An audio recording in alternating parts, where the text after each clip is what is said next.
مصر کے ایک بڑے بزرگ گزرے ہیں، سید بدوی رحمۃ اللہ علیہ، ان کے بارے میں آتا ہے کہ وہ 40 دن کا مراقبہ کیا کرتے تھے۔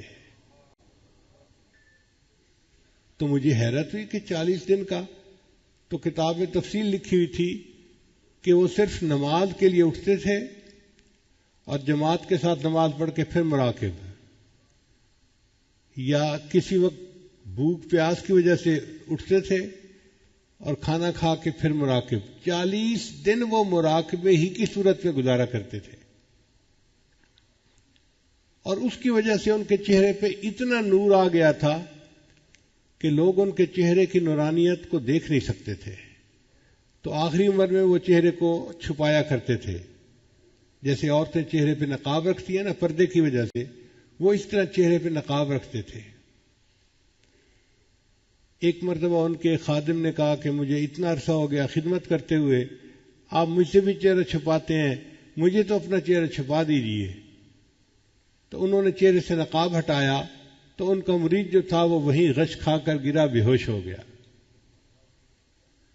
اور یہی حال حضرت موسیٰ علیہ السلام کا تھا، جب ان پر تجلی پڑی تھی اس کے بعد لوگ ان کے چہرے کی نورانیت کو دیکھ نہیں سکتے تھے۔ تو سید بدوی رحمۃ اللہ علیہ کی بھی کیفیت یہی تھی، اتنا اللہ کا ذکر کرتے تھے کہ 40 دن تک مراقبہ کرتے تھے، اور بعض ہمارے بزرگ پوری پوری رات مراقبہ کرتے تھے۔ کیوں؟ ان کو ذکر کی لذت ملتی تھی۔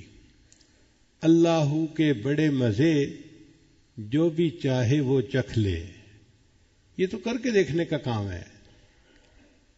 اگر شروع میں لذت محسوس نہیں ہوتی تو استغفار کریں، اللہ سے دعائیں مانگیں، اور کوشش کریں چند دنوں کے اندر ذکر کی لذت ملنی شروع ہو جائے گی۔ پھر ایسا مزہ آئے گا کہ دل چاہے گا کہ میں مراقبے میں بیٹھوں اور کوئی مجھے ڈسٹرب نہ کرے۔ ایسے بھی لوگ ہیں دنیا میں جو روزانہ کے معاملات کرنے سے پہلے 2 رکعت نفل پڑھتے ہیں، یا اللہ اب میں معاملات میں بیٹھ رہا ہوں، کوئی بندہ نہ آ جائے جو مجھے ڈسٹرب کرے۔ تو گھنٹوں ذکر کرنا مشکل نہیں ہے، مگر اس کی لذت مل جائے تو۔ آج بچوں کو دیکھو، آئی پیڈ کے اوپر گھنٹہ 2 گھنٹے بیٹھنا کوئی مشکل نہیں ان کے لیے۔ اگر ایک بچے کو آئی پیڈ پہ تصویریں دیکھنے کا اتنا مزہ آتا ہے، تو اللہ والے جو ذکر میں بیٹھتے ہیں ان کو بھی اپنے دل کی سکرین پہ پتہ نہیں کیا دیکھنے کا مزہ آتا ہے۔ رہوں بیٹھا میں اپنا سر جھکا کر،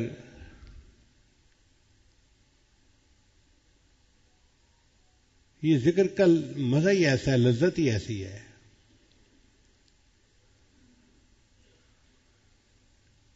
ویسے ایک دستور ہے کہ دنیا میں کسی بھی بڑے آدمی کو آپ ملنے کے لیے جائیں تو آپ کو انتظار میں بیٹھنا پڑے گا۔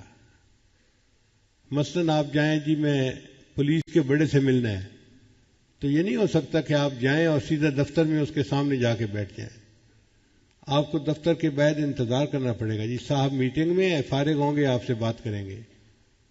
آپ کسی بڑے مفتی کے پاس جائیں، کسی بڑے آدمی کے پاس جائیں، جس بڑے کے پاس بھی جائیں گے آپ کو انتظار کرنا پڑے گا۔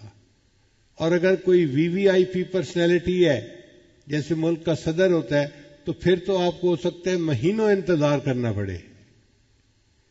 تو جس طرح دنیا کے کسی بڑے سے ملنے کے لیے انتظار کرنا پڑتا ہے، اللہ تعالیٰ کا دیدار پانے کے لیے بھی بندے کو انتظار کرنا پڑتا ہے۔ اب یہ انتظار دنیا میں اگر شروع کر دیں تو ہر روز آدھے گھنٹے کا مراقبہ، 1 گھنٹے کا مراقبہ، میرے وہ جو انتظار کا ٹائم ہے وہ پورا ہوتا جا رہا ہے۔ اگر دنیا میں اس نے انتظار کا ٹائم مکمل کر لیا، اللہ اس کو قیامت کے دن اپنا دیدار عطا فرما دیں گے۔ اور اگر دنیا میں یہ عمل نہ کر سکا تو پھر اس کو آگے جا کر انتظار کرنا پڑے گا، پھر اس کو اللہ تعالیٰ جنت دیں گے اور اپنا دیدار عطا فرمائیں گے۔ لیکن بڑے کے ملاقات سے پہلے انتظار کی گھڑیاں پوری کرنی پڑتی ہیں، انہی کا نام مراقبہ ہے۔ ہم مراقبے کو اس نیت کے ساتھ کریں، اللہ میں آپ کا دیدار چاہتا ہوں اور اس کے لیے یہ جو انتظار کی گھڑی ہیں میں دنیا میں پوری کر رہا ہوں۔ آج آدھا گھنٹہ 15 منٹ 1 گھنٹہ 2 گھنٹے، اللہ یہ گھنٹوں کیا چیز ہے؟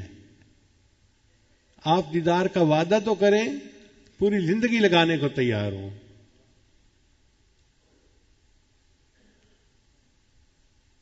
سر طور ہو سر عرش ہو ہمیں انتظار قبول ہے،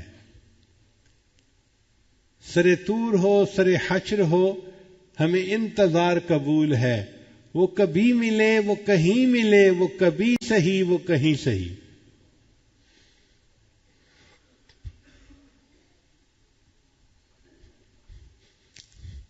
اللہ آپ ملنے کا وعدہ تو کریں، کبھی ملے کہیں ملے، ہم اس کے لیے تیار ہیں۔ تو جب دل کی یہ کیفیت ہوگی پھر ذکر میں بیٹھنا مشکل نہیں ہوگا، انسان مصروفیات میں سے ٹائم نکال لے گا اور کچھ نہ کچھ وقت نکال کے روزانہ اللہ کی یاد میں بیٹھے گا۔ جس طرح ذکر کی لذت ہے اسی طرح اللہ کے قرآن پڑھنے کی بھی لذت ہے، مگر وہ لذت ہر بندہ نہیں محسوس کر سکتا۔ جس طرح نابالغ بچہ بلوغ کی لذت سے واقف نہیں ہو سکتا، جو انسان اپنے دل کی صفائی نہ کرے وہ قرآن کی لذت سے واقف نہیں ہو سکتا۔ اور جن کو لذت آتی ہے وہ پوری پوری رات قرآن کی تلاوت کرتے ہیں۔